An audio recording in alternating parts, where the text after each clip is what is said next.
Welcome everyone. This video will be for anybody interested in starting up their own planted aquarium or anyone generally interested in some basic ecosystem science for a freshwater community.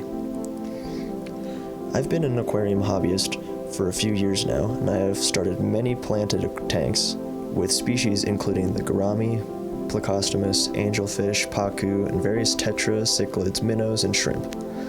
I'll be sharing with you my personal methods to start an aquarium. Currently, I have an autosynclus catfish, which you can see here sitting still on a plant. This fish is a very good algae eater and is low maintenance to keep. I also have two amino shrimp, also very good at controlling algae as well as cleaning up organic waste in the tank. These are two white cloud minnows. My white cloud minnows have recently spawned, but their fish fry are very small, too small to see.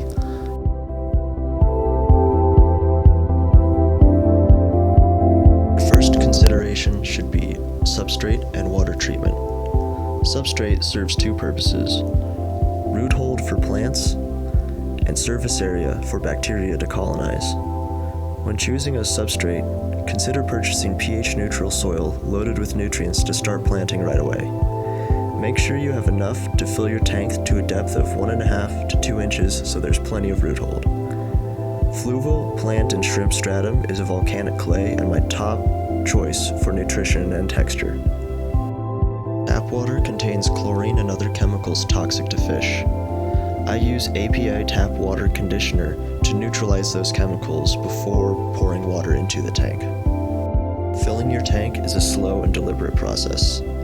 Consider using any sort of device to break up the stream of your pour, or else you'll disrupt the landscape and kick up sediment, clouding the water. The process of pouring can be excruciatingly slow, but it's worth it to keep a clean tank.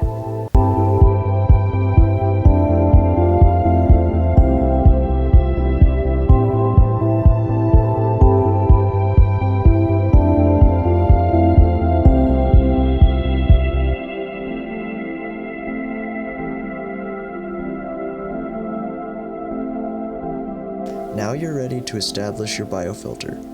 But what does that mean? To understand requires a quick lesson in biochemistry.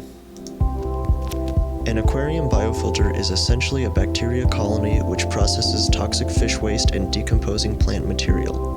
Some water filters contain high surface area media which the bacteria will colonize on, as well as the aquarium soil. Here's a simple chemical equation describing the nitrifying process. Fish waste and decomposing plant material contain ammonia, which is a toxic compound in low concentrations. But nitrifying bacteria will consume ammonia with oxygen to create nitrite. Nitrite is a less toxic but still dangerous compound.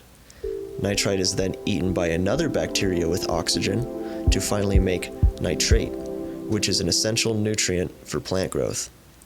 This cycle balances the chemistry of a tank so that all life is happy inside. It can take over a month to naturally grow a biofilter, but Safe Start Plus is fantastic for accelerating this process to last less than a couple weeks.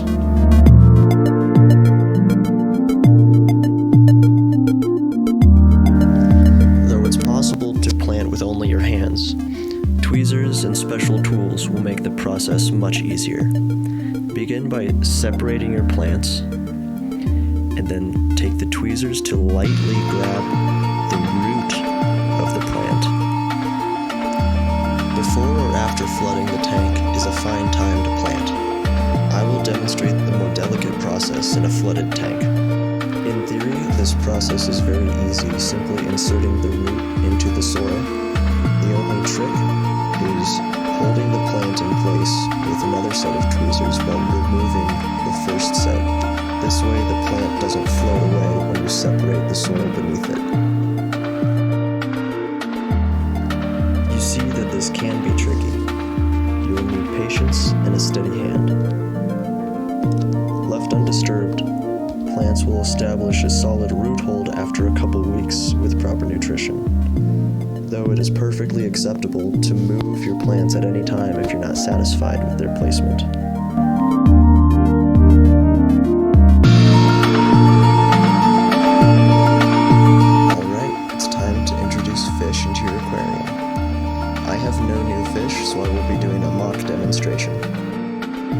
Simply place the sealed bag inside of the tank so that over time, the temperature of the bag water will gradually match the temperature of the tank water.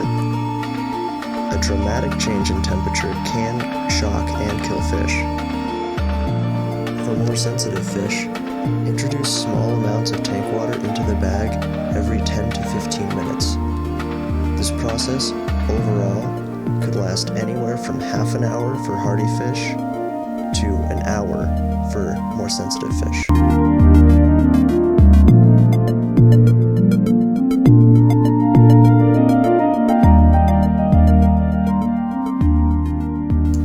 Maintaining your system means maintaining good water quality.